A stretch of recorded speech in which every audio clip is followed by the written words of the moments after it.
hello. We're a bit early today, and there's a reason why we're early today. Because JB's not streaming and Siati's not streaming, so I'm jumping into the hot seat, keeping it warm for those guys rather than the graveyard shift that I usually have at 10 o'clock tonight. So it should be a slightly better time for everyone who does complain that we're usually too late. Now, I'm just going to let some people roll in. Hello, hello, hello. I hope you are safe and well. I hope you've had a good week. It's been a very, very interesting week for me. We've actually had some dry days and evenings. We've had 2 dry days on the weekend. It was dry Friday. I got to fly Thursday night, Friday night, Saturday. I flew a lot yesterday. Haven't flown today, actually. I was going to, but Siati was streaming, was he? Oh, I didn't know. Okay. Did he go early as well? Otherwise, I'm stepping over the top of him. And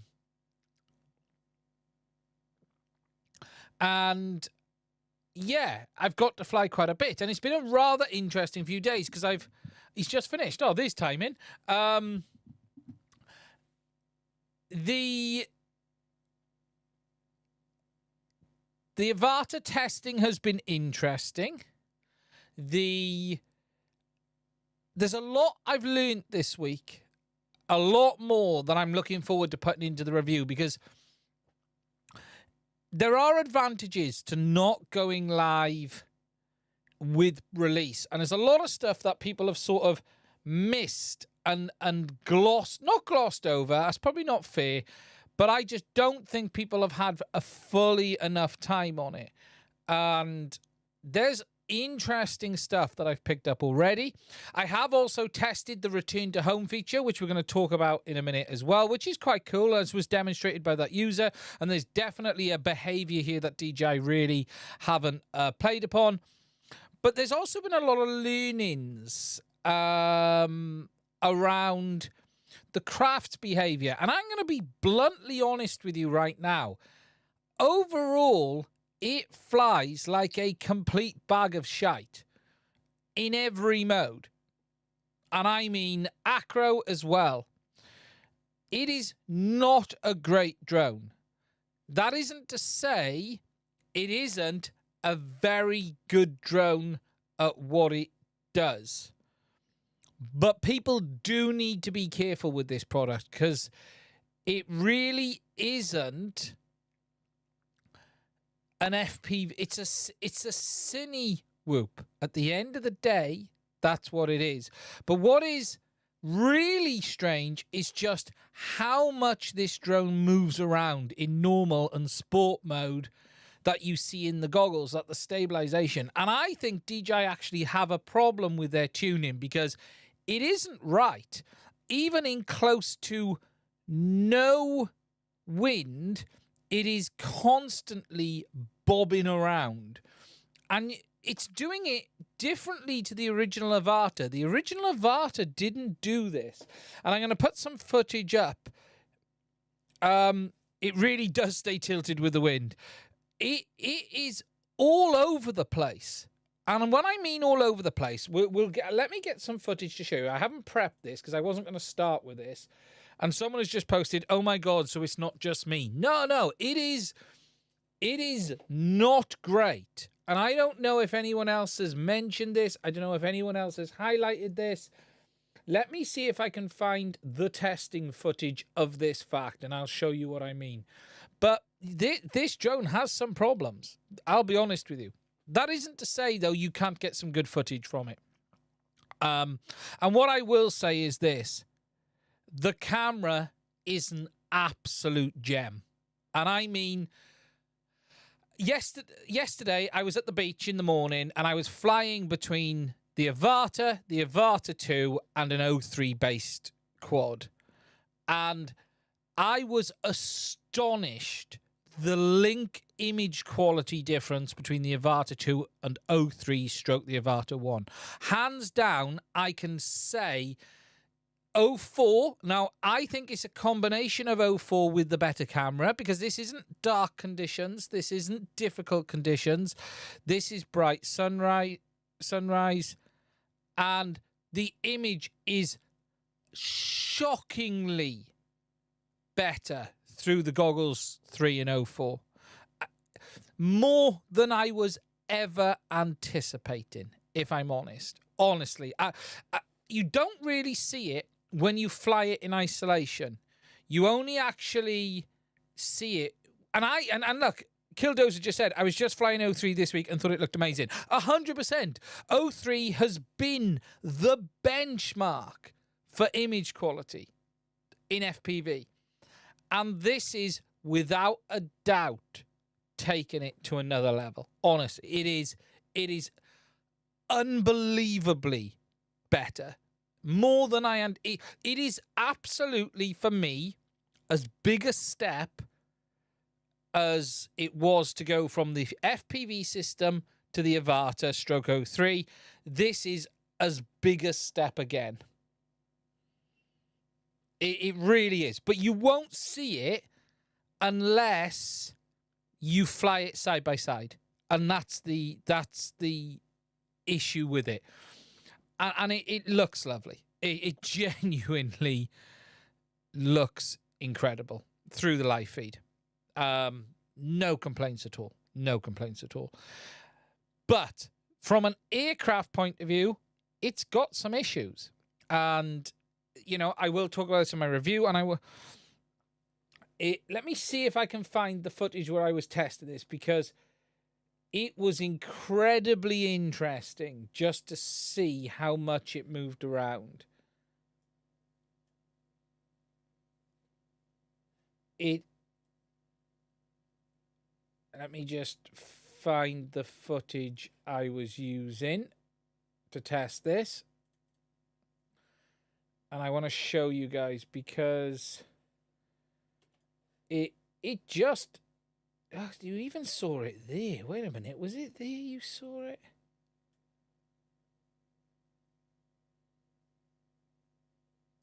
Was it there we even just seen it? I'm trying to find the straight runs where I did some... Here we go. Right. Let me show you guys this. Right. So, this was some beach testing, okay? Just some signal testing and camera testing. And what I want you to see, this is basically a windless day now. At this point, there's basically no wind. There's a little bit of a crosswind in the middle, but not here. And you'll also see it as I move along under the edges, right? But just look at that movement. Can you see all of that movement? That is the drone. That's not me, that's the drone. Now, you'll see it again as I come here into this area. I was stopping and just testing what the dynamic range was like in this area, and then flying in here.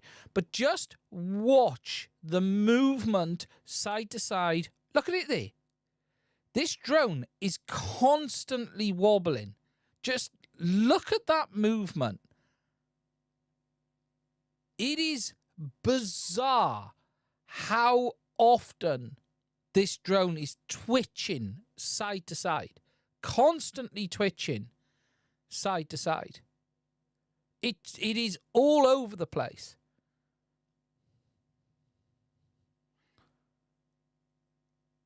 It is prop wash. Clem, no, I don't think it is. You can actually hear the motors constantly moving. It is almost like DJI is constantly messing with the output. It is bizarre, and you see it all of the time. You really do see it all of the time in the footage. I'll just show it again there.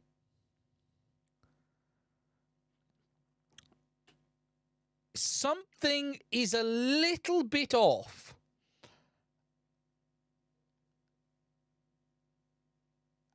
It is visible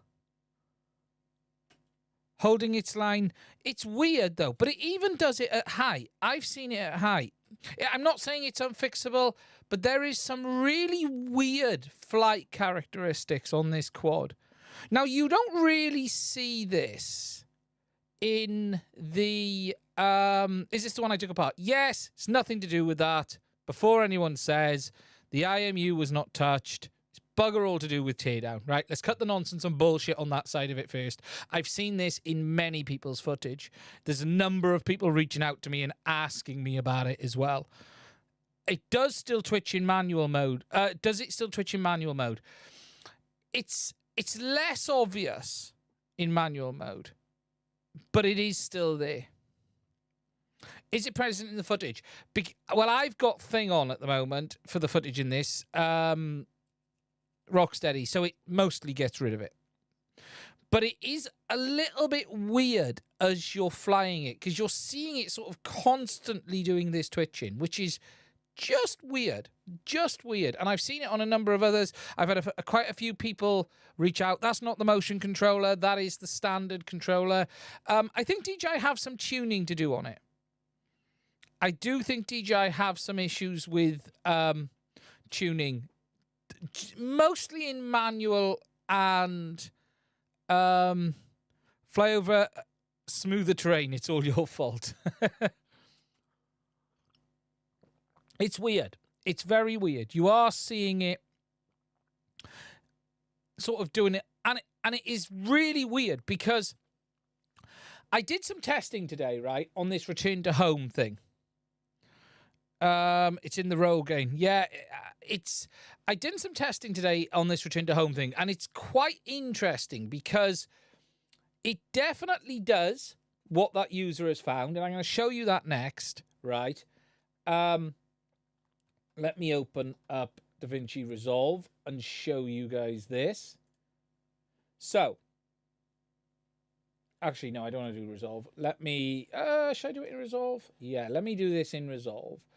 Project Manager, Avata test, and I'll show you this now because this is really interesting, actually. This is this return to home behavior. But what is also a bit quirky about it as well is, let me just get this so you guys can see it as big as I can. So, this here is a return to home test where I ended up having to sort of put myself in a position where I could actually get the quad to fail safe. Not as easy as you might think. Again, you can see that twitchiness. Can you see? So left image is goggles, right image is synchronized drone footage, which you're seeing there. And you can again see this constant twitching. Now, this is the interesting thing. Did you see that then? It did that itself. Look at that twitch there now, ready? Watch this. It was like, oh, I'm going to twitch, which is really weird. Really weird. Now,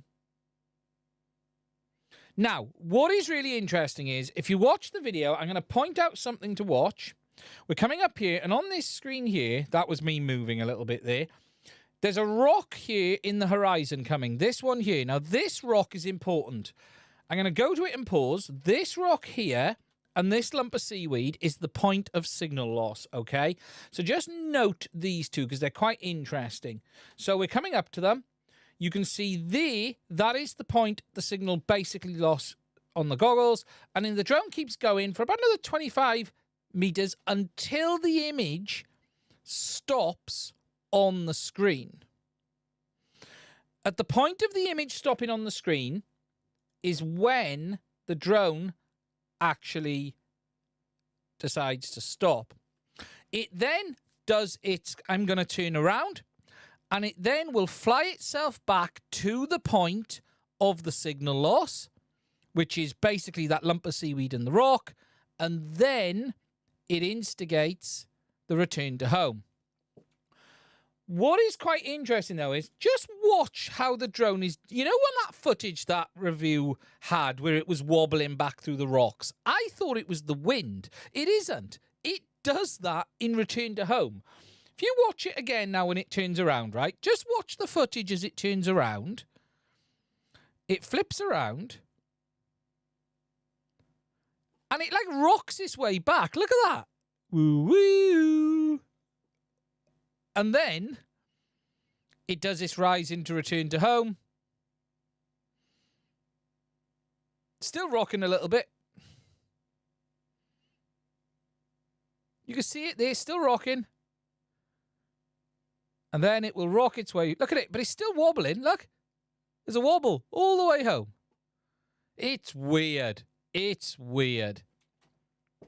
But what is really cool is this fact that it will reverse itself back to the point of the goggle's image loss. You can see it kept going there. It will flip around and come back, which is really cool. It's a really, really cool feature. I don't know what it's doing, Jonas. It's weird. It's weird. Now, something I just want to highlight in this, and it's quite hard to show you, okay, but I'm going to zoom in there. Just note that the RC signal, this is a really interesting indication, right, that this new change that DJI have done to the RC signal, the RC no longer communicates with the drone, the RC communicates with the goggles, and the goggles communicate with the drone. And as you can see here, the RC signal pretty much remains full. It has dropped 1 bar, which is a little bit odd. I think there's some feedback from the drone on that, but basically, the RC doesn't communicate with the drone, the RC communicates with the goggles, and then the goggles communicate with the drone, obviously. I will say this, though. Focus mode does look very good on this as well. Focus mode is really nicely improved. It's much smaller blocks than you used to see on the old focus mode on DJI. If you look at it there, it's a much, much better focus mode. It really is, too. I don't know what the wobble is. It's weird. It's weird. Okay, the wobble in the return to home and the turnaround isn't important. At the end of the day, it changes nothing. I thought it was actually his drone going through with the wind and stuff, but it clearly isn't. It has this strange wobble. I love the fact that it will turn around to the point of signal loss. I actually think I would love DJI to add an option to be able to set that as a range distance. I'd like it to actually go back further.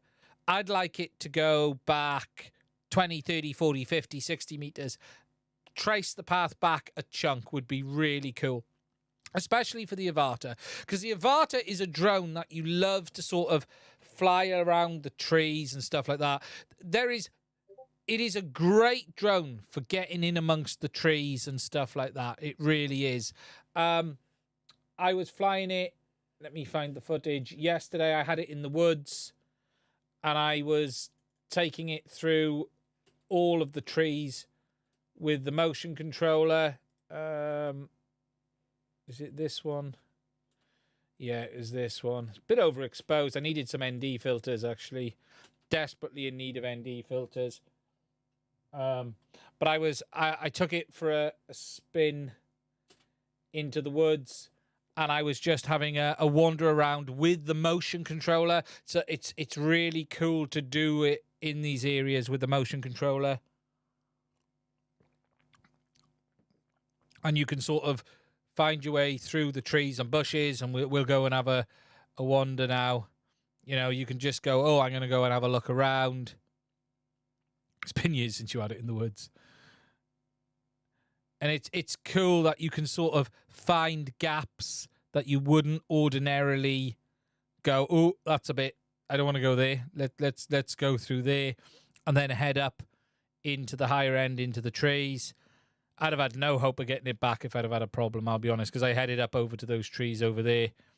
And with the motion controller, it's just quite nice and intuitive. It's a lot easier to do than with the standard controller. What would be great is the standard controller with head tracking. That would be fantastic for going around things like this.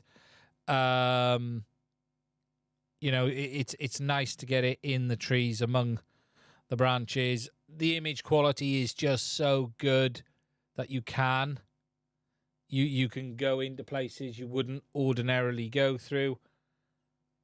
I actually went up a lot higher than that. It must be the other footage. Is it the other one? Is it? Oh, yeah, I was heading out round the river. It would have been a goner if I'd have ended up in the water there. Yeah, I thought better of that. Yeah, it would be a bad place to lose the quad. Where's the one where I was up in the trees? It must be this one where I went up into the top end. Yeah, it would be a nightmare to... It would be a nightmare to get it out of these areas. Fly there with analog. Yeah, you just couldn't see the branches. That's the incredible thing. What you can see with the branches is just great. You know. Where's the one I was right up in the bushes? Have a look. A2. View large. No, not that one. New. Okay. I seem to be missing the one where I went... I thought it was the last flight I did, I'll be honest with you. But I don't seem to be doing it in this one. Definitely won that one. Weird. Okay. But yeah, look, it's a great drone from that side of things. But yeah, so interesting. The initial thoughts, the return to home is very cool. I really think that's a great I think that's a really great feature. I'd like to have a distance on that though, DJI. I do think it needs tuning in. It's not quite right in normal and sport. It's not quite right in normal and sport. Something feels a little bit off. A little bit off. Also, I think it's too fast in normal mode as well. It's not... I'd like it... I'd like a bit more toned back for really close quarters flying on the remote controller.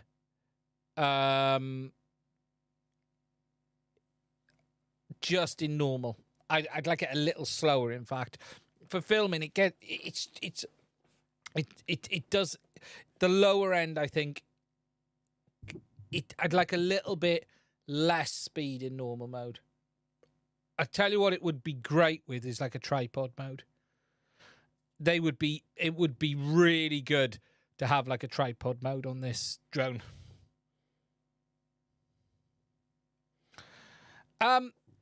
So you've determined you was right. We knew it was happening, Lom. What we didn't understand was the bits that we didn't. Some of it still doesn't add up. And I've actually done a full teardown on the remote and it still doesn't add up. What does add up, we know it does it, but it also, I know in early firmware it didn't as well. So I know in very early firmware the remote was communicating with the drone. I know that as a fact. And now it isn't. But also, what is very interesting is DJI have built that remote with multiple different... you can adjust normal mode. Yeah, you could do that. A tripod would be great. Just an out-the-box tripod.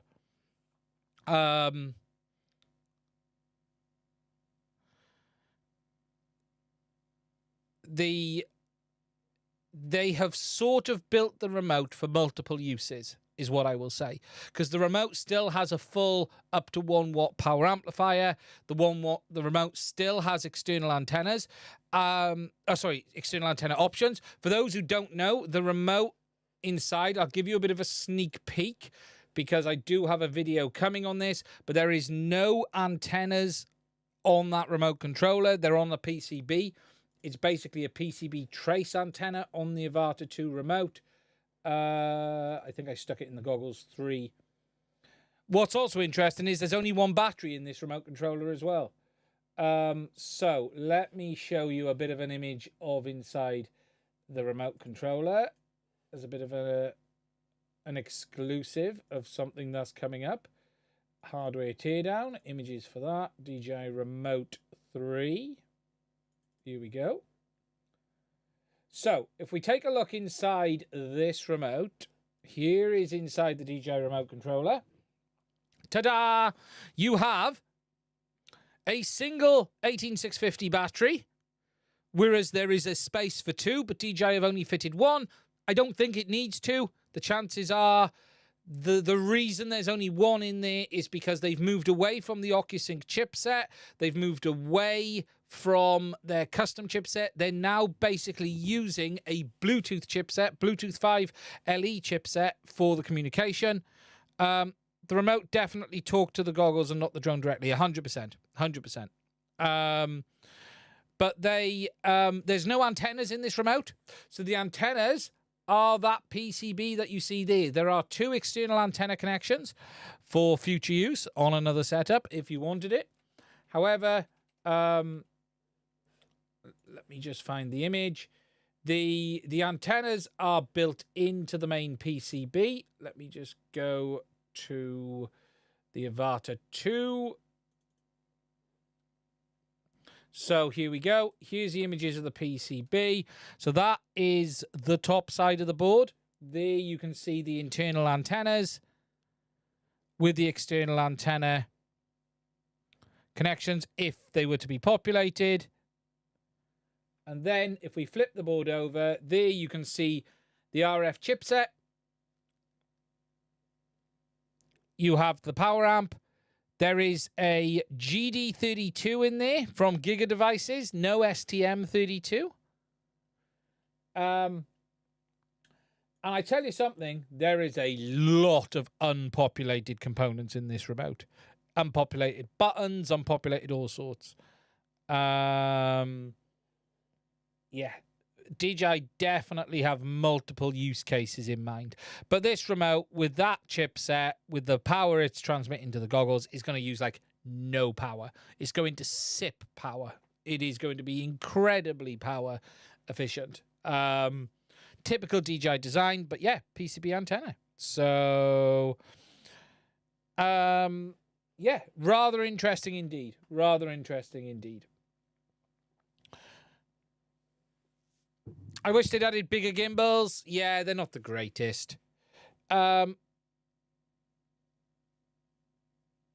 a TX16 with 1 battery. You'd get about 35 seconds. How do your hands sit over those antennas? They pretty much don't, but they do. But don't worry about it. It only has to transmit about 2 feet to the goggles. So it doesn't go to the drone. It goes to the goggles. This is one area why we've seen a big drop in price on the Love Toy 3 as well as the remote controller. DJI would have been able to cut a lot of cost out of those components because they're using, there's nothing custom in that remote at all now. It is in essence a Bluetooth communication remote.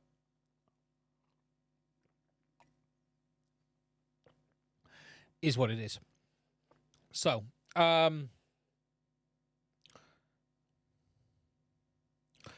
you get a live feed without OSD so it can be fed to a live stream? I haven't tried it on the app. It used to be able to flick up on the app to get rid of the feed. Do you think the controller could be used with DJI FPV2? If there's ever an FPV2 drone, maybe. I would expect DJI to pretty much follow the same setup, is what I would say.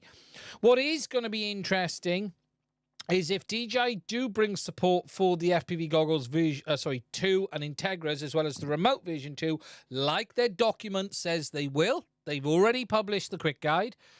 They're going to be doing something different because on that setup, the remote is going to have to communicate with the drone. It's going to have to because that's the setup that uses.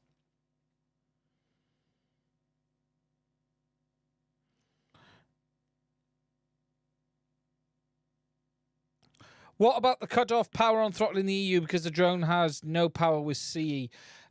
The Avata 2 is pretty powerless regardless, right? I had a guy talking about buying one on my phone when he's on about flips and rolls. Right, this drone is not an Acro drone. Ignore DJI's bullshit marketing ads, right, at times. Can you do those things? Yes. Can I open a door with a sledgehammer? Yes. Is it the right way to open a door if I didn't want to break it? No. Can the Avata do flips and rolls? Yes. Can it do Acro? Yes. Is there a high probability of you getting into trouble? Yes. The drone has like no power. I'm not going to say it's that much less or more than the Avata 1. They're both pretty powerless, but it has no recovery. There are times where I've been doing flips and rolls that I have hit the throttle limit and prayed I didn't hit the ground, and I wasn't even doing it close. Now, I don't know if it's DJI limited or what, but the drone doesn't have any power. It just doesn't. Look, if you want to do flips and rolls, don't buy an Avata. If you're sitting here saying, I like the idea of a DJI drone, but I want to do a bit of Acro stuff, just don't buy the Avata. It's not for that. Go and get yourself an FPV drone and try not to break it. It is not an Acro quad. You can fly manual. It's got manual mode. That isn't there to make it an Acro quad. It's there to make it a quad that you can fly manually with in a professional environment, in a non-professional environment. But don't buy this drone, right, to think, I'm going to go down the beach and do loads of flips and rolls. It's not for that. You will get into trouble. You will run out of luck.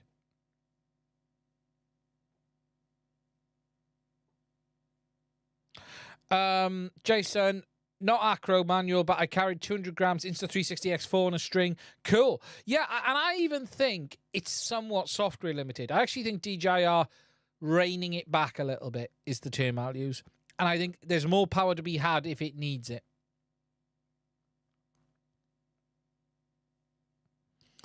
Yeah, it'll be interesting to see what it's like at high altitude.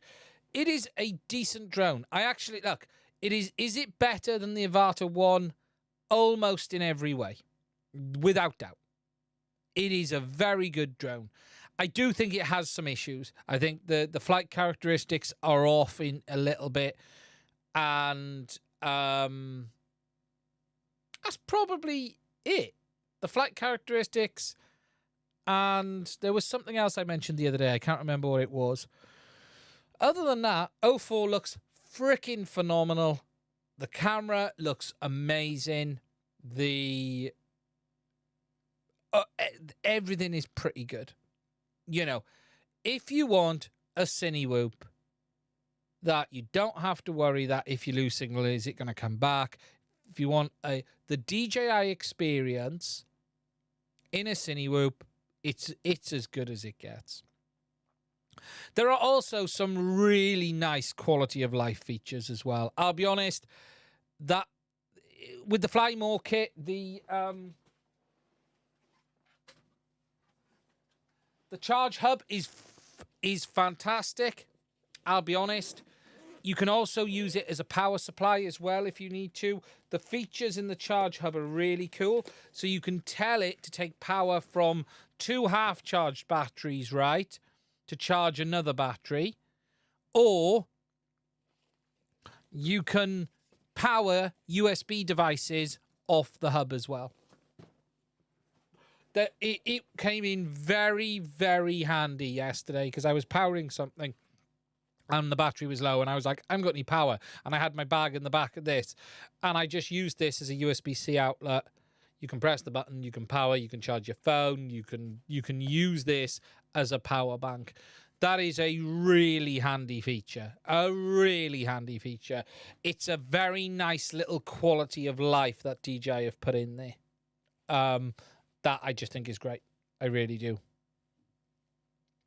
So, really, look, from a drone point of view, before I move on, goggles-wise, I'm a bit torn on the Goggles 3. Okay?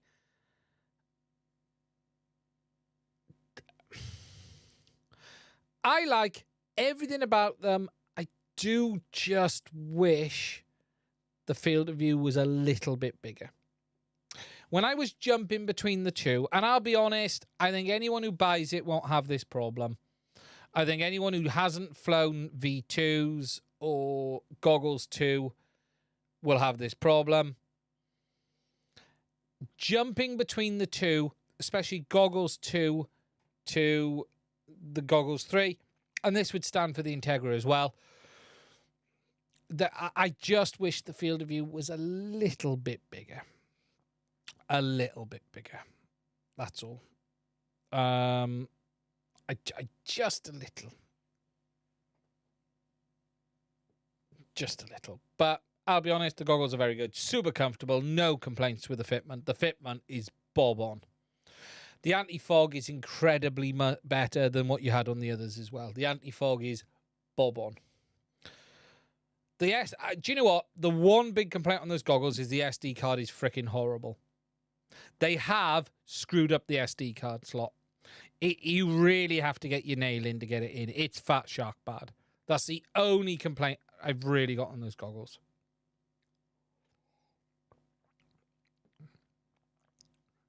It's so deep. Yeah, it's ridiculous. Will Goggles version 2 be able to audience mode? Not the Avata. Probably never will. The Goggles 2 and Integra, maybe. We've got to wait and see. But yeah, the anti-fog is substantially better. What's the Goggles battery life like? I haven't really measured it. It's okay.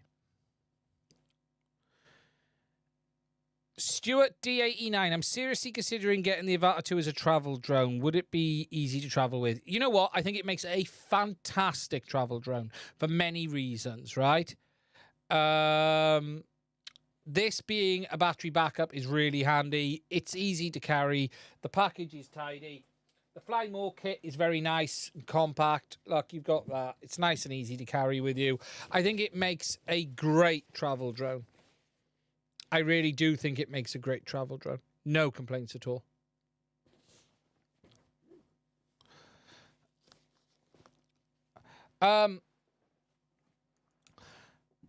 Prinks FPV, hi sir. I made a video about the DJI Avata 2. I have the your problem again, not solved on the Avata line. Okay, so the yaw drop. I have done a bunch of testing, and I'm happy with how the Avata 2 is today. Okay, again, I'm going to say this. It is a cine whoop. It is a ducted whoop. There is inherent behavior in certain kinds of ducted aircraft that is going to cause it to drop. It is going to happen. I do think DJI's algorithm isn't quite as good as, say, Betaflight's for this, but I've seen nothing in the Avata 2 that scares me. Now, you do have DJI's nannying, so if you go too much, it will kick. You'll see the drone sort of kick like that, and that's DJI software sort of kicking in to try and recover. But I'm sorry, this drone is not designed to be pushed around a field like a 5-inch race quad, and it will fall from the sky. There is inherent behavior that you're not going to get around here. It certainly is not the same as the Avata 1 in that respect. Have they included object tracking on the Avata? No. I want to get into FPV. Should I go for the Goggles 2, wait for the Goggles 3 compatibility, or consider another option? Right, James, if you can wait, I would wait right now. Okay? If you can't, Goggles 2 and Integra are a fairly safe bet. I'll be honest, I'd be leaning on the Integra. If you can wait, wait. But if you can't, I'm as confident as I can be today that the Goggles 2 and Integra will get support. DJI even have it in an official document on how to do it. They even have it on their website. If you go to DJI's website for the Avata, so DJI Avata 2, if we go to their website, I don't want to go to the store. They always push you to the store. If you go to the website, you go to the downloads, you go to the quick start guide for the drone itself. So let's just find it. Quick start guide, drone only. Where is it? Quick start guide, drone only. If you open this, in this document, DJI actually show you how to pair it to the Goggles 2 and Integra. It is here in their own document. This means it's coming. It's already published. Public. linking Goggles 3, linking Goggles 2, Goggles Integra, RC Motion 2. It's already there. So they'd have to pull that down and change it for that not to happen. So, and actually I think genuinely Goggles 2 and Integra could be the best goggle available, period, for a while. Because my belief is, and this is purely belief based on speculation, yeah, RC2 is in that as well, Flo. Yeah. Actually, no. Motion 2, not RC2. Good spot. I don't know about RC2.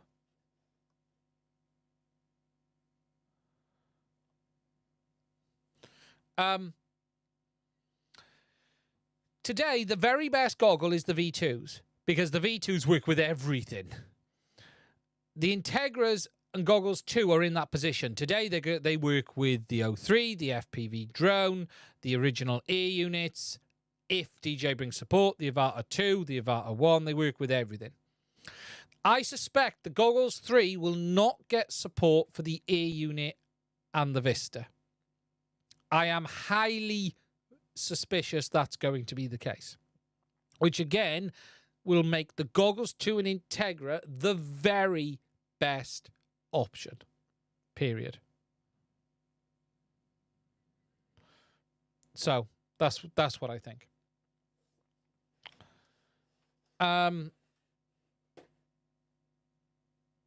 Now, I just want to catch up on some super chats that we've had, because we've had a couple of them. Thank you for them. James DeBain, I want to get into FPV. That's your question on that. So that's that one. Thank you, mate. How can I be sure that Drone Tweaks is working without a spectrum analyzer? If you have manual channel selection, then it's working if you're in the CE region. It's that simple. If you have manual channel selection available, it is working. End of. So if you're in CE, you will notice that you are limited to auto and it's grayed out. If you have manual channels, you are in FCC. That's it. It's that. There's no in between.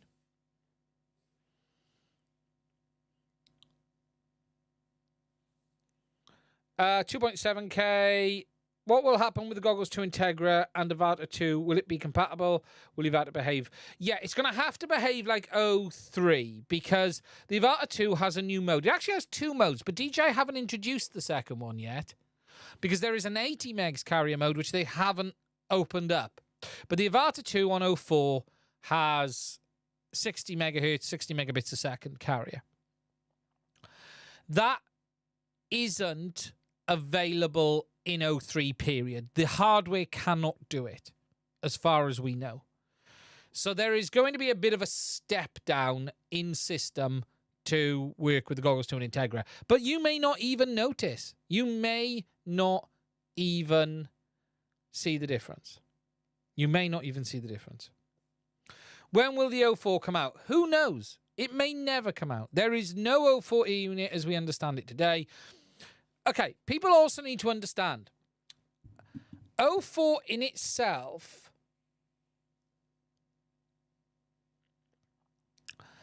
is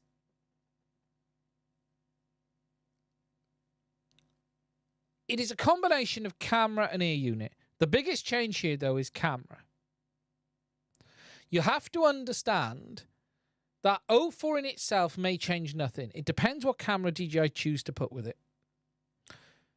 1080p 100 will give you 24 milliseconds of latency. Yes, I haven't done the latency testing on the Avata 2 yet. I've got to get through O4. That's going to be in a few weeks to understand what modes give you what. You're not going to get the lowest latency mode is going to be in the 100 frames a second modes. So whatever the 100 frames a second modes are. So if you use the Goggles 2, the new remote will still talk with the goggles. No. So there is no new RF system in the Goggles 2 and Integra. They will not be able to use the remote version 3 as far as I understand it. Okay? So the Goggles 2 and Integra don't have this new RF chipset that DJI are using. So they can't talk to that remote. So there is a possibility this is going to work this way. Avata 2 with Goggles 2 and Integra would have to use RC2 and Motion 2. Goggles 3 would have to use RC3 and Motion 3 because there are technical differences. The only thing they could do is they could allow the remote to communicate directly with the drone. There's no reason they can't do that, but they haven't done that yet. But we don't even know, will DJI make RC2 compatible? All they say in their documentation is Motion 2. Look, I put a video out yesterday with regarding our next subject, which is going to be DJI Power. And in that video, I laid some, let's just say, comments in jest around compatibility. Be under no illusion. Those comments are based in reality in a lot of cases. DJI could very well release the Avata 2 firmware that makes it work with the Goggles 2 and Integra, but only with the RC Motion. Don't expect everything here. We're going to have to wait and see. We simply don't know. We are in uncharted territory. So Motion 2 will have to communicate via the goggles. No, it'll have to communicate with the drone. The Goggles 2 cannot communicate with remote controllers the same way. It's different. It doesn't have... The Goggles 3 have a very special 2.4 gigs dedicated chipset for the RC communication.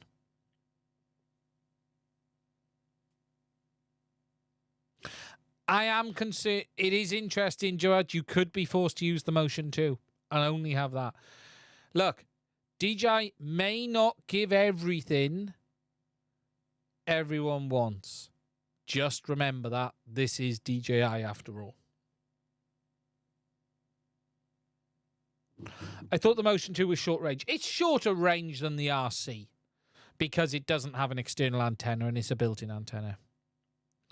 For remote ID, is that in the drone or the goggles? Technically both, but it's the drone. The goggles send their position to the drone transmits the remote ID packets. It's a combination of the two. On the topic of power, are you going to get the power station? It looks ace. Almost bought the EcoFlow recently. The DJI one looks better. Okay, so this really will knock us straight into the DJI Power subject because it's worth talking about, actually. And I want to bring up a couple of websites before we do this. So yesterday, let me open these pages. EcoFlow USA. I want Bluetti. I want bluetti.com, not .co.uk. There we go. So yes, DJI have released their new product, which is the DJI Power Station, which has actually been around in the background for quite some time, actually. Those of us have known around it for a while. I forgot about it, if I'm honest. I saw something about it about 3 months ago and then completely forgot about it. It is interesting, and I'll tell you why it's interesting. For those who don't know, there's a brand called EcoFlow, and as I understand it, EcoFlow are a company made up of former DJI staff. And there are some rumours out there that this isn't a partnership between DJI and EcoFlow. This is DJI wanting to stick it to a former set of employees and basically wanting to put them out of the business. Now, we don't know which one is true.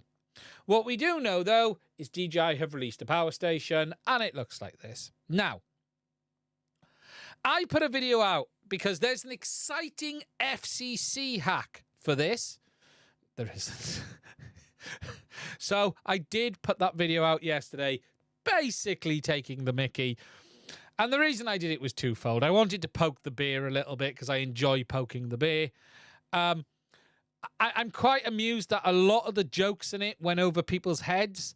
There was a few jokes I'd written for it that would have gotten me into a lot of trouble. There was one joke specifically that would have definitely got me into trouble if I had done it. It was just around the fact of your firstborn was going to be a boy. It was guaranteed to be if you're in China. However, there was a number of other jokes that are in there that have gone over people's heads. But yeah, look, I put the video together as a bit of a poking jest. Genuinely, it actually looks a very good product. Genuinely. And price-wise, my understanding is it is pretty good. Now, I don't own these. I've got a Bluetti one, which is the AC180. So the DJI Power 1000 in the UK is £879. Let's just get to the US and have a look at some US pricing on this, because I'm intrigued at what it comes out at. So we're talking, wow. Okay, so they're selling it for $700 at the moment. If you compare that to the Bluetti, and I'm a big fan of the Bluetti. Bluetti do work with me on this channel, so let me be clear. I can't remember if I've got an affiliate link. I don't recall that I do. They're a good brand.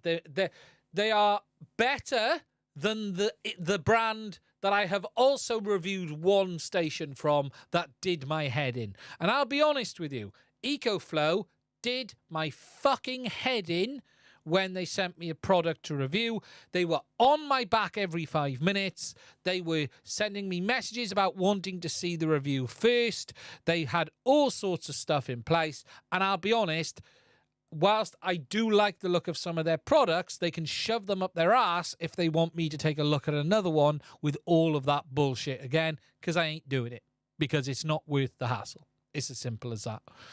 Bluetti, on the other hand, have been fantastic to work with when they've sent the product. They've sent it out. Do what you want. EcoFlow, just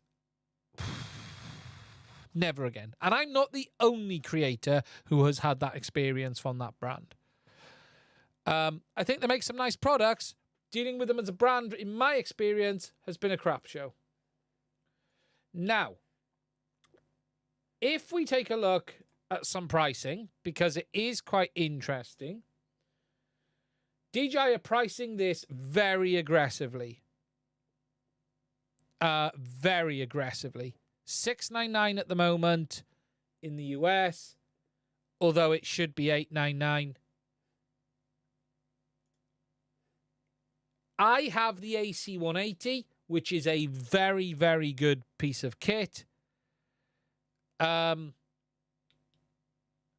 This, though, is more the Power 1000, so 220 to 240. And is it a 1 kilowatt battery? I haven't actually looked.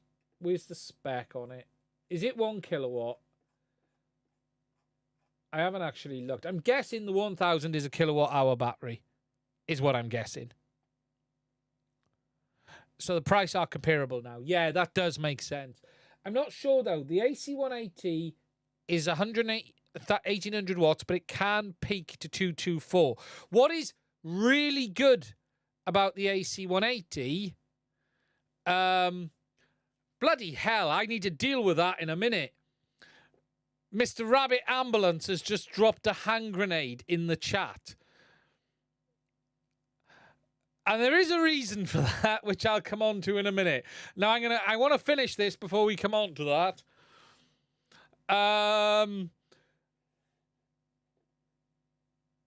I don't know, does the DJI have the feature that the AC180 has, right? So the AC180 has a feature that if you're using it with inductive loads, it will reduce the voltage to match the current and won't overload. I show it on my review, and it's incredibly good. It is incredibly good. I don't know if the DJI have it. But look, the AC180, $999, but there's a $350 coupon off. EcoFlow, we should have a look at these. Although, as I've said, I'll be honest, after my experience, I ain't really recommending them. I do have an affiliate. Here's the truth. I have an affiliate link with EcoFlow, and I won't recommend it. This the truth of how I feel. So you got the Delta. What's the pricing of that? Big sales on at the moment. Look, I wonder why. 1 kilowatt, again, $700. So they're all in that $700 mark. I'll be honest, I like what DJI have done here. I think this is a good look. I think it's a good product. I would love to try it. I would love to get one. Which one would I get? I can recommend the AC180. I've reviewed it. I've used it extensively and tested it, and it's very good. I haven't used the DJI. I can't really say more than that. What I will say is this. DJI don't make bad products, generally. Overall, they make a very good product. I'd be tempted on the DJI. I'll be honest. I don't think you're going to go far wrong.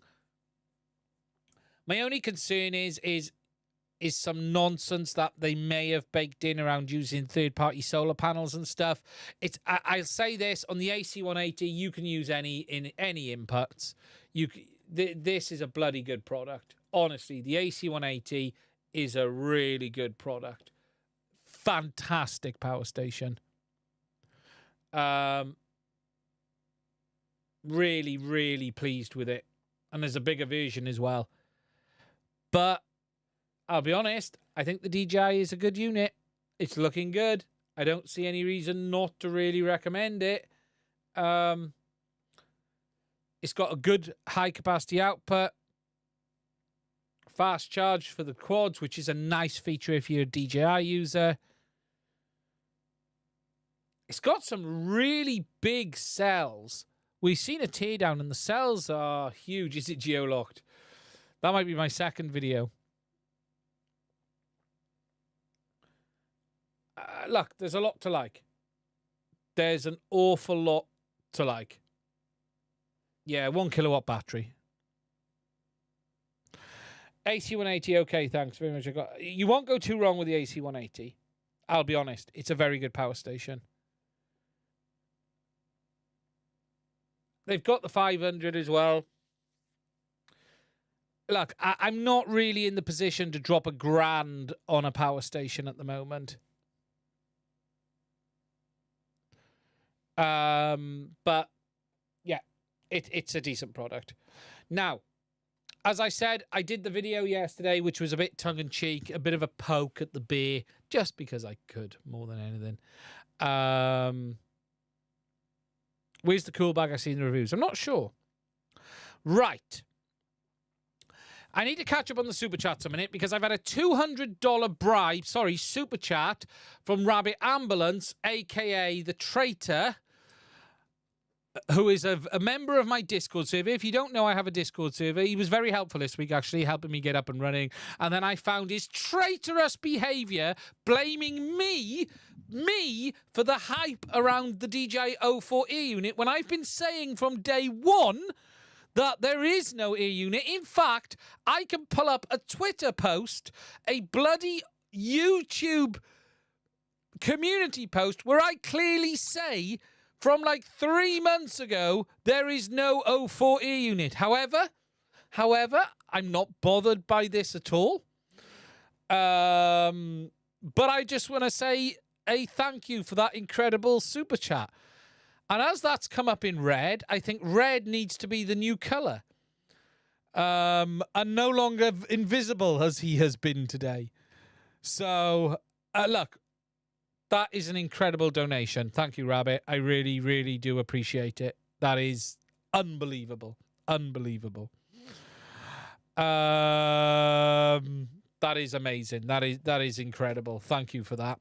Now, there is also another super chat, which is from the Kite Boat Party. Kite Boat Party. Thank you, my friend.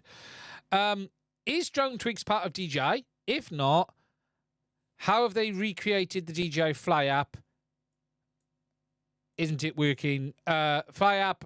Also, my Drone Tweaks FCC quick transfer isn't working properly. No. Drone Tweaks is not an official DJI app. Drone Tweaks is a hacked DJI app. They've taken the original DJI app, stripped it off the stores, hacked it, and put it back. It is not sanctioned by DJI. It is not official, and there are features that may not work. It is a hacked, modified app of DJI's own IP. I'm sorry, there may be things that don't work properly because it is a hack of the original app. DJI do not sanction drone tweaks. Is broadcasting mode fixed on the Goggles 3? It seems like they could just use Wi-Fi in the goggles. I don't know. I've not had two to try. I'd have to buy another set of goggles for that. I'm waiting to see what they do on that with the other goggles. It'll be interesting to see. Show me on the doll with the rabbit touched you. Bribery the American way. I don't understand. Ken Heron flew in the city with high winds and no issues.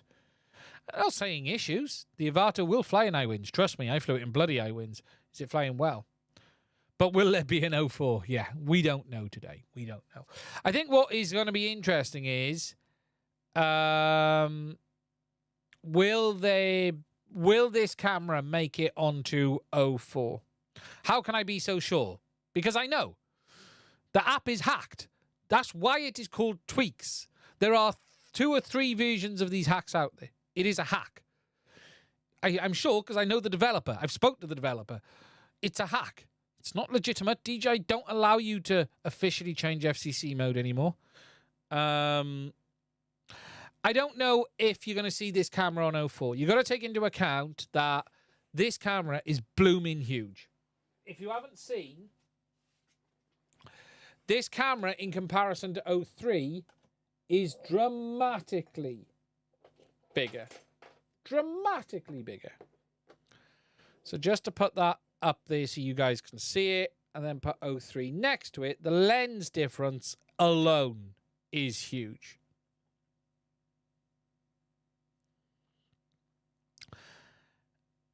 It is very, very big. Very, very big indeed. Thank you, Kate, for the super chat. I really do appreciate the New Zealand. So yeah, it's a hacked app. It does work with the drone, but it isn't official. It's not DJI sanctioned.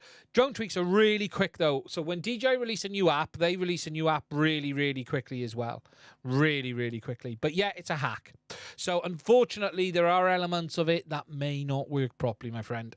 There's not a lot we can do about it because you're balancing a hack versus all of the core functionality. Good night, James. But yeah, so that is the size difference. It's huge. Huge, huge, huge. It really is.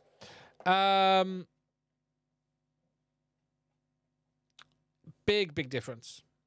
Big, big difference. Really, that's all there's to say on the Avata 2. And the power. If DJI want to send me a power station, I will happily review it. I promise it will get the same review as I would give any of your products. Genuine, open, and honest. If you're interested in me putting it through its paces. Because I actually load test these power stations. And I mean, I check the battery capacity as well. Yes, it's propped in, but it's ducted. Okay. Next, we're going to take a look at something a little bit special. And this is something new, okay? And this is from a company called HEQ UAV. And they actually make a gimbal for the DJI 03 camera. But they also make a gimbal, the same gimbal, for the Avatar camera as well. Now, this is a gimbal designed specifically for the DJI 03 ear unit. You can see it here. You can get it either in DJI 03 or CaddX camera. The very basics are they're putting in a pre-wired camera cable for you is the difference between them. But it is very, very interesting. Now, let me just get the overhead ready because we're going to need to have a look. I also need to adjust the ISO because that is dark. Eee, that's better. Dirty Beard, thank you for the $10 super chat. This money may have been sourced from illegal drone prison drops. That's brilliant. So, this is the gimbal. Now, I will be doing a review on this. I haven't tried it yet. I'm just going to give you a quick overview of how it looks. Now, it does come, as I've been told, pre-configured, ready to go. There should be no need to do anything on this, but it is a small gimbal designed for the O3 camera. Now, this is the O3 version, so it does have the O3 cable built in. You can see it goes through the gimbal and it comes out the side there. It's a 3-axis gimbal, so we have our axis 1, yaw, we have our pitch up and down, and then our roll available too. So 3-axis. It's got its board at the top here. It is CNC aluminium. Is that? Yes, that is. That feels aluminium. I believe that is. Yes. You mount your camera there. So what you actually do is unscrew this bracket on the back. And then, can you control the gimbal with the ELRS? So the gimbal takes input from the following sources. So let me just confirm what the inputs are on this. So we have S-Bus, PWM, and a UART input. So there's S-Bus, PWM, and UART. So you could absolutely control this from Express LRS. You could do it via S-Bus. You could do it via PWM. I guess with some work, you'd be able to do it via UART as well. Now, it is really quite compact in the kit. Obviously, you see the camera mounts there. You've got the gyro sensor just down there. You've got a USB-C port on there as well. It takes power input. And then also in the kit, we've got some additional accessories. We've got cables. And then they include a top plate for mounting as well.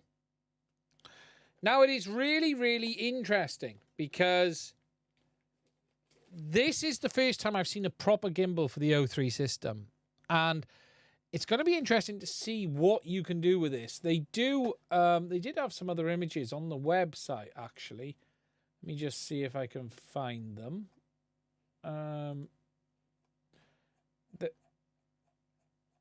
Let me see if I can see the images of where they had the A unit mounted.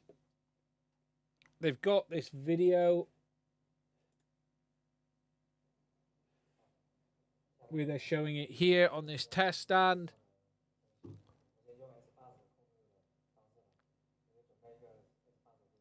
They're using a video transmitting system there from the look of it.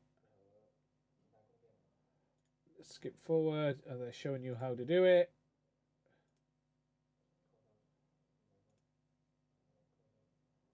Connecting it up. And they're showing it with the CE remote there by the look of it.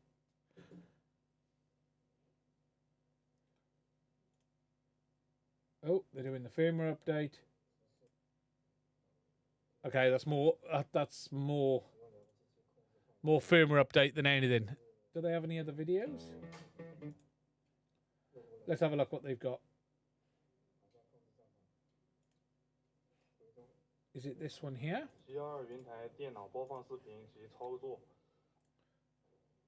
No, it's a different gimbal. So they have a different one. So it doesn't show. But it is rather interesting. I'm going to be doing testing on it in the next couple of weeks. But I thought I'd share it with you because I've not seen a fully featured gimbal for this system available yet. It's very cool. Very, very cool indeed. And it does allow a lot of interesting options. I just need to work out what I'm going to mount it to. I haven't quite figured that out yet. Something I will say with it, unfortunately, I don't think you can mount it upside down. One thing I will add, just showing you, is upside down wise, the camera doesn't have enough movement. So there's a limited amount of pitch, on the camera. So if you imagine the camera's there normally, to look down, you have all of that. So you could look up, down at the ground when it's the right way around. But this side has a limited amount of movement. I don't really... It might be okay, but you wouldn't be able to look down much. You'd be able to look up, but you wouldn't be able to look down. That's the only thing I would say. There's not a lot of pitch movement on that side of the axis.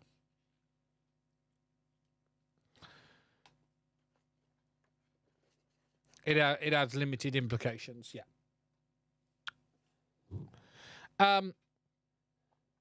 But very cool, and it's available for Avata HD as well.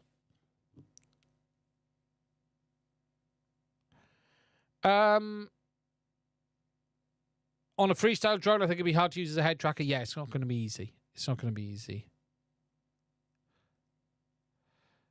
The Cat Father. Why would one route his CaddX Vista? Today, route would be to give you FPV WTF. But that only works with the V2 and V1 goggles. So that will give you the FPV WTF full OSD. So the advantage to routing the DJI Air Unit Vista is to give you full canvas mode MSP DisplayPort OSD. And HD OSD and all of the other little bits.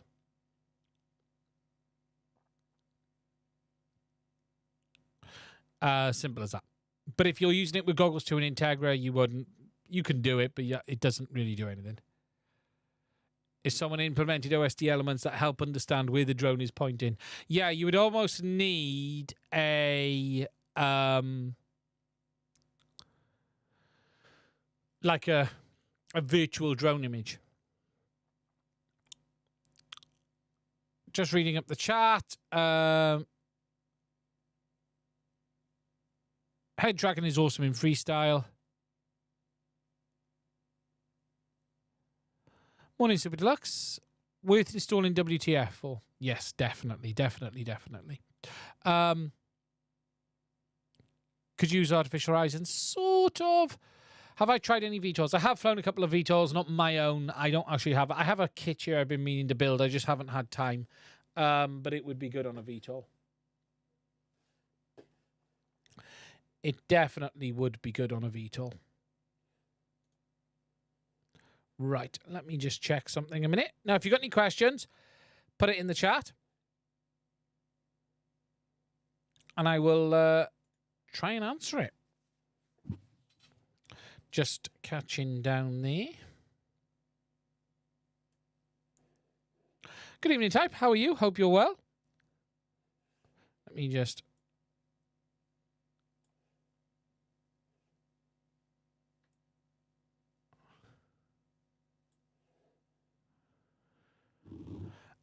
a video installing Cube ID on a Here 3. I haven't seen it working yet. On a Here 3 Plus. I haven't seen it working yet. What's my starter recommendation? What's your recommendation to start FPV? Controller, goggles, drone. Controller is 2. My absolute recommendation on controller would be the Radio Master Boxer. Genuinely. I would recommend the Pocket, but I think some people will outgrow it. I think the Boxer is the right midpoint if you intend to fly 5-inch quads. The Pocket is a phenomenal second controller. I don't like the TX16s. Too big. Too big. Boxer for me. Boxer for me. I think the Pocket you just could outgrow. Alongside that, the T20 from Jumper is a nice radio. But I'd buy the Boxer. I would just buy the Boxer. It's a better radio in every way. Goggles, today, if you're not worried about the nonsense that I talk about on this channel, and I talk a lot of nonsense about the latest tech, about the latest gear, but you don't need it, try and get yourself a set of V2 goggles, if you can, at a good price. DJI FPV goggles, Vision 2. And I think that is the real great place to be. Alternatively, see if you can get a set of Goggles 2 or Integras cheap from someone wanting to trade up to Goggles 3. I can't recommend the Zorro. The battery life is too shite. I love the Zorro, but the battery life is too poor. Get yourself a set of V2 goggles. And as a drone, there are plenty of bind and flies. Really good bind and flies. What bind and fly would I recommend? Okay. They all suffer from one problem, okay? All bind and flies at the moment, and look, there's been some talk about it with, I think, JB's own frame as well. Lack of parts availability, okay? The big problem with all of the bind and flies, from most of them, is parts availability. It isn't great. I will say this, though. If you were to buy one of, say, Chris Ross's builds from iFlight, CNC drones will cut all of the parts you will ever need because they have all of the designs. Today, I personally think one of the safest drones you can buy is an AOS. Doesn't matter what version, because CNC drones will cut the carbon for you. There should never be a situation where you can't get a part, pardon my yawning, for one of Chris Ross's drones. I can't say the same about any other brand today. The only other one is the TBS Source 1. The TBS Source 1 is another one. But I do feel there is a bit of a problem with parts availability in frames.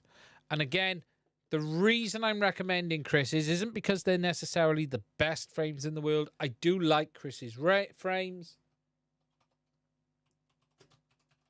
And this will lead me nicely on because he's just released a bunch of other ones. But the great thing is, if you go onto this website, right, which is CNC Drone, CNC Madness, right? If you pick a frame from one of these, you'll be able to get parts. So if you do frames by designer, so you can see all of these frame manufacturers work with them. Okay? If we have a look at Ross's, so we're looking for AOS, Chris Rossa, spare parts. Look at all of the parts are available here. And that there are lots of other brands here that are the same. Replacement parts. All of it is here.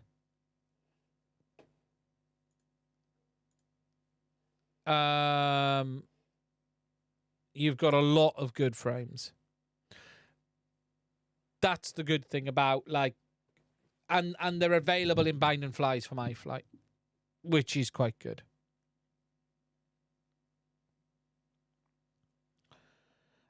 Would you go for an Avata 2 or a standard FPV drone if you're starting out? Zen, what is it you want to do? Are you wanting to total around on a beach, take some nice FPV footage, basically flying over land and stuff and not really doing flips and rolls? Or do you want to get into acro flying on a field? Or do you want to get into bando bashing? I'll be honest, both. The DJI FPV drone is far too brittle to really recommend for acro. It's good at it, but it's just too heavy and too fragile. And the Avata is not a... that was cncdrones.com.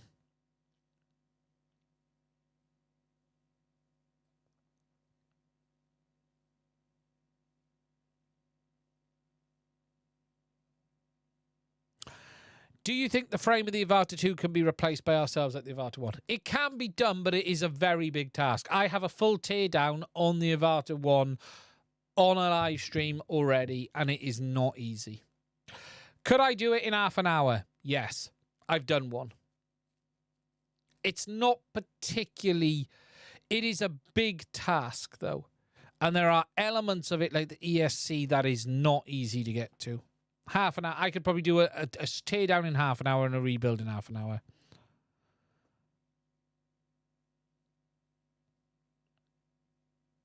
There are no spare parts for the DJI drone. There are some dealers starting to sell them, but they're not widely available. Building your own is a good option.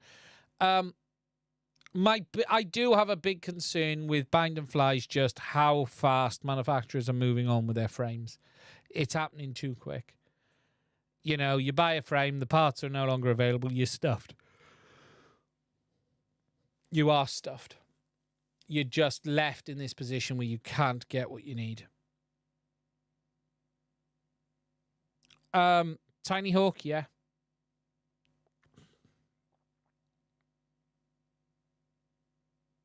Hot the thumb and feel my dog.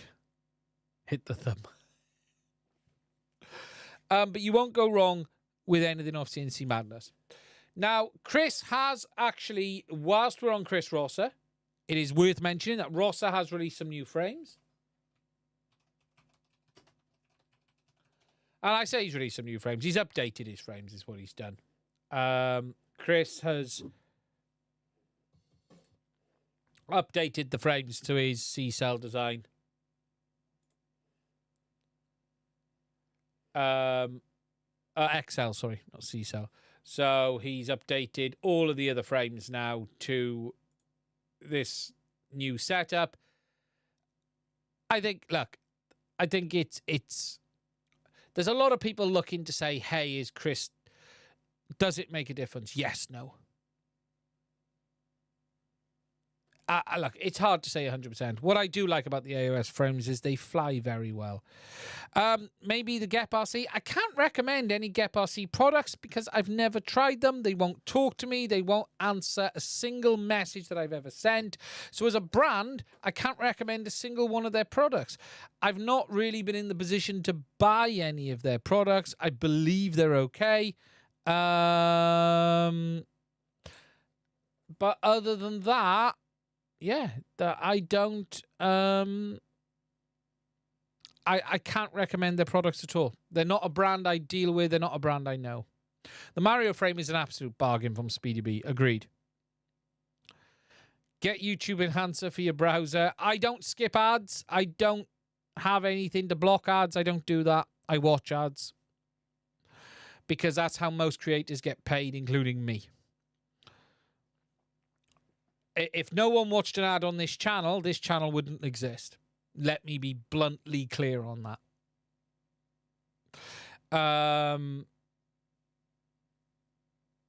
I don't think I've ever dealt with Gep RC. I don't know how close they are to DJI. Perhaps it's that. Who knows?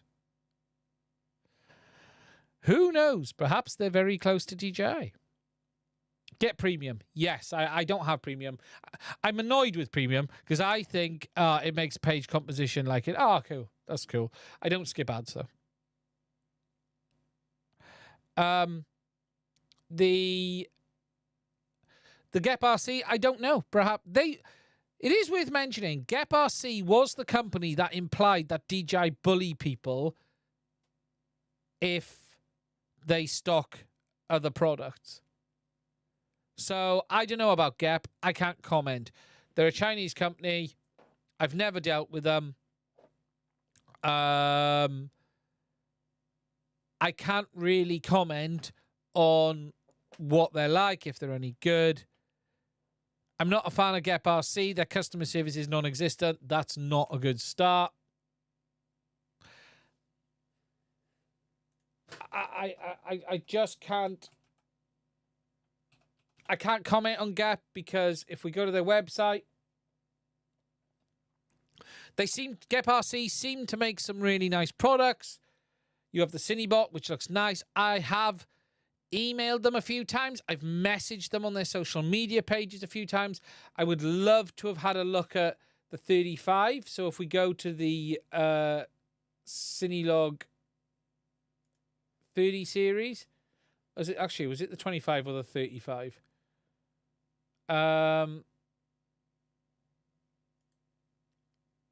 Everything is out of stock, if you look. They got the Cinebot series in stock. But they make what looks to be some nice products, but they've never responded to a message. I can't comment or recommend them because I've never used them. I've never really had the need to run out and buy them. Would they be my choice to go and buy a flight controller from? No, I'll be honest with you, because I got no experience. They seem to make some nice AIO stacks. They've got some Express RS receivers.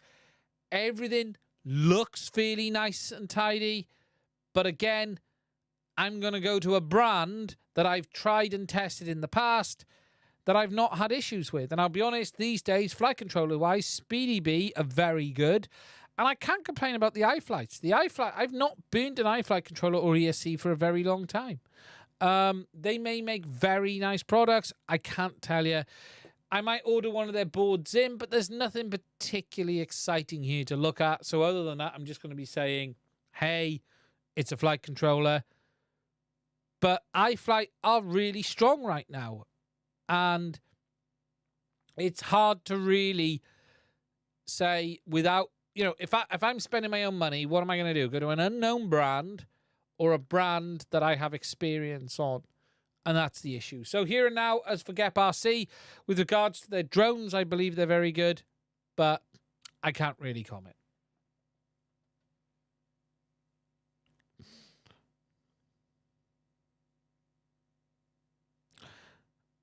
Speedy Bee is solid. Yeah, Speedy Bee been smashing it. Let's be honest.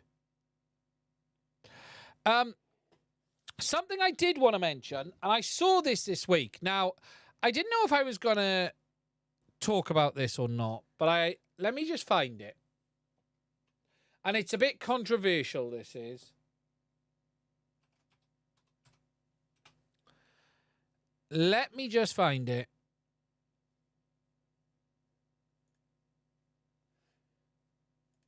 And again, I'm probably going to get myself into trouble with someone, but it's the right thing to do.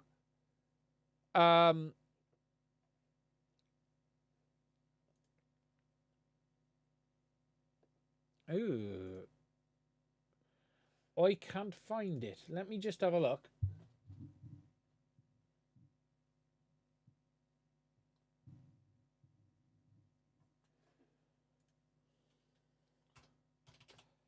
Let me just find it.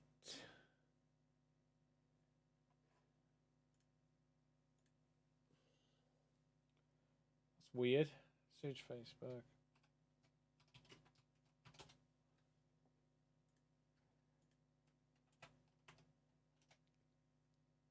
If not, I've got the images on my Discord. If I need them. Yeah, I'm going to have to go to my Discord. Okay. Let me just find this. It's going to be... And it's just a little bit of a warning. Okay? Sorry about this. I will get to it now.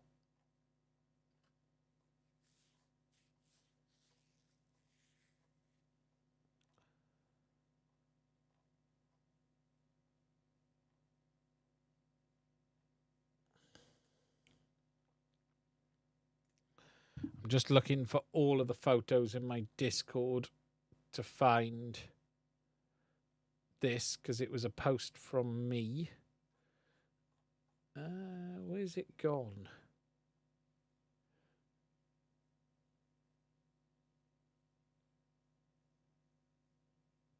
Why is it stuff always goes missing?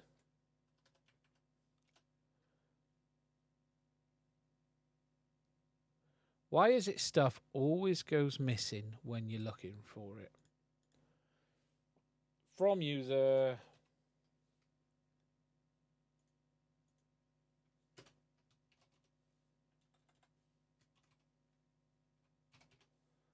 Why is it something always goes missing when you want it? Huh? Every single time.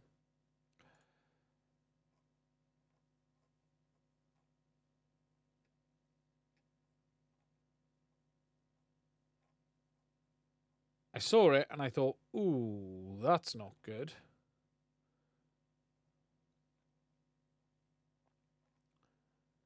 Found it. Okay. Sorry about that.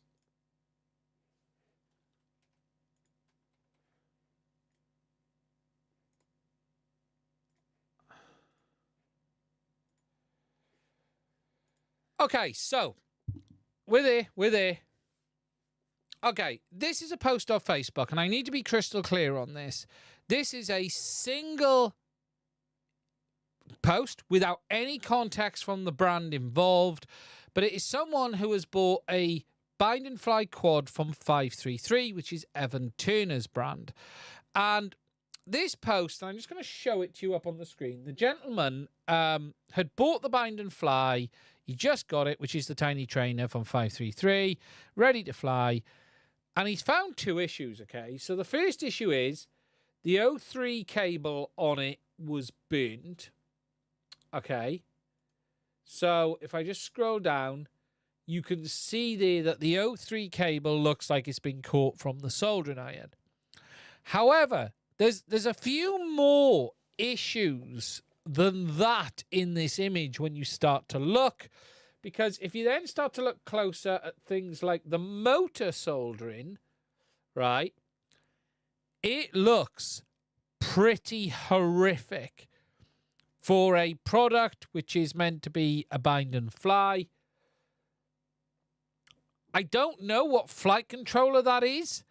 I'll be honest, it looks cheap as hell. I don't know if that's a brand anyone recognizes, but you're seeing that QC label up there. It feels like one of those absolute bargain basement controllers. I might be wrong on that. If I am, I will take and stand to be corrected. But this looks bad. So, I'm not saying don't buy from them. All I'm saying is just be aware. It looks like the HLRC FC does it.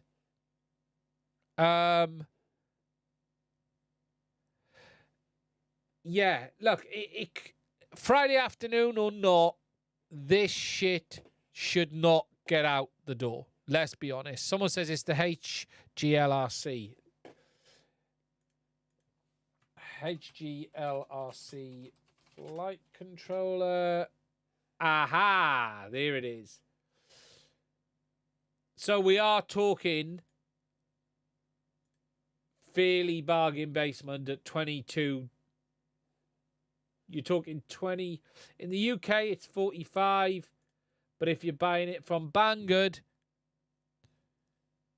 yeah, it's 22. That's, yeah, so cheap shit is what we're saying. I'm not saying it's terrible. It's STM32 F7, so. But we're talking bargain basement here on that. Okay, it is what it is. Look, what I would say is this, though. Just be aware. It's not meant to be, what is disappointing is this gets out the door. This should not get out the door. This should never get out the door. This is just, it doesn't matter who Friday, the last Friday of the year, that is rough as you like on many levels. And it doesn't inspire in confidence. Let's be honest with a brand like that. Now, I cannot say anything other than we don't know the full story on this. Okay? That's fact. We just don't know the full story. For all we know, the user has lied, done a load of stuff himself. It happens. But here and now, it does smell off. It really does. Something smells weird about it. See you later, mate. So just be aware of it. Not the greatest in the world. Look, stuff like this happens. It wouldn't be so bad if that had happened and there'd been a bit of a heat shrink put over the top. As long as it works, it works. But yeah, I've not been to the 533 store.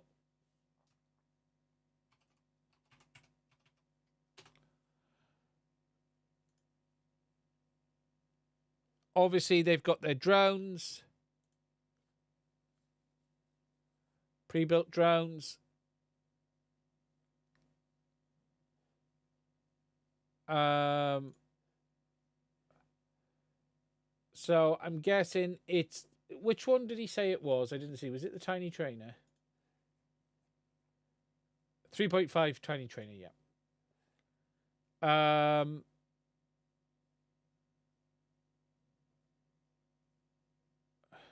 Just trying to see which one it is. I'm guessing it's that one, is it? That one there. I'm guessing it's that, but that looks analog. That doesn't look 03.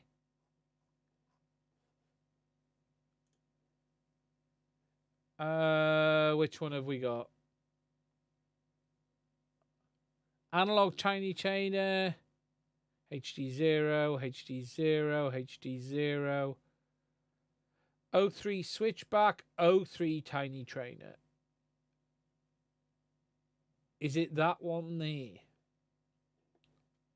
No.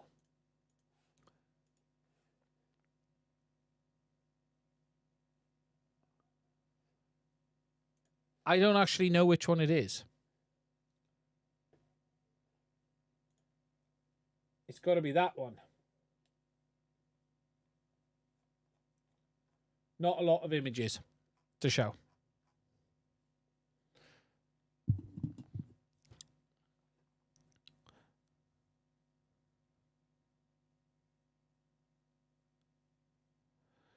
Um, 533 is good shit. Normally, yeah.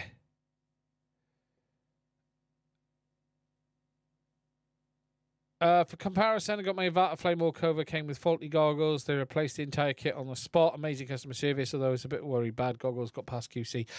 Look, there'll always be failures. Failures happen. There's a difference between failure and QA like that, though. That's just a little bit. The DJI goggles are very durable. I've thrown, dropped, kicked all of my DJI goggles, and they survived fine.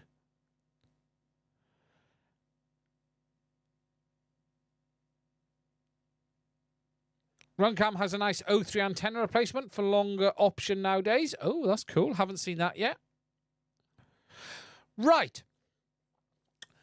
Now, I'm going to wrap this one up there tonight because we've gone for an hour and a half. There's not a lot more for me to say. It's been an incredible stream with the Super Chats. I want to say a huge thank you to everyone on this. That's it from me on this one this week. We will be back again, same time, same place next week. A huge thank you to everyone who has donated tonight. If you don't know, I do have a Discord. Please do consider checking it out. There is a Discord there. There is a few hoops to jump through to get involved, but there is one there if you want to check it out. Also, please do consider checking out my Patreon as well. I want to say a huge thank you to all of my Patreons. We would not be able to do this without their support. And if you'd like to support us, please do consider checking it out as well. Anyway, that's it from me. Stay safe. Let's get out of here. We can finish early, and I'll speak to you soon. Ah, look, button 2. Every time. Every time. And don't forget, there's an FCC hack for your DJI Power. Go and check it out. Secret. Nobody else knows about it. Just remember, though, be careful where you unlock it because there are no power zones that you have to be careful with the DJI stuff on. If you move your DJI Power into somewhere in a no power zone, you're going to get nothing from the outlets. It's just going to look like it's dead. So what you're going to need to do is make sure you take a big like metal cover, put it over the top of the DJI Power, and that'll stop it picking up the GPS signals, and that way you'll be able to get power out of it. You can, though, get unlocks from DJI if you are trying to use your DJI Power in a certain place. The only downside to those unlocks, though, is that you do have to provide the potential pension availability that you're going to have in the next 5 years. Anyway, that's it from me. Stay safe. I'm going to get some tin foil, and I will speak to you soon. Yes, it does have RID as well. Just remember, DJI Power has RID, and it is telling everyone where you are. So if you turn it on, that power station is transmitting to everyone around you, telling them where you are. So just remember, cover it in tin foil, wrap it up, cover that GPS module, and when you activate it, Don't give them the name of your firstborn. Give them the name of your favorite pet. Also, have I mentioned that the DJI Power may also be spying on you?